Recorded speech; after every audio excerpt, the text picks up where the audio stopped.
ऐका ना मंडळी, आमच्याकडे आता 2 झाडं आहेत. आवाकडूचं एक आहे आणि तिकडे कडुलिंबाचं आहे. तर आता आम्ही लावतोय वरती इकडे. आवाकडूचं झाड आहे ना, ते माझ्या बहिणीच्या नवऱ्याने फळ आणलं होतं आणि ते पप्पानी पिशवीत घालून उगवलं होतं. त्याची ही छान अशी रोपं झाली 2. तर त्याचं आम्ही ते लावतोय. खूप मोठे आहे, 2 किती बघा. तर ते आम्ही लावतोय. तसं लावूया.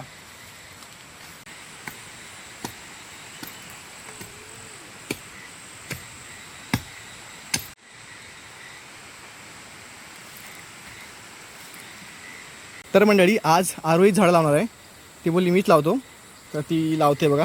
हे आवाकडूचं झाड आहे. सेम कोकणातल्या हेळ्यासारखं वाटतंय, पण ते हेळ्याचं झाड नाही आहे, हे आवाकडूचं झाड आहे. आम्ही याची फळं खाल्ली होती.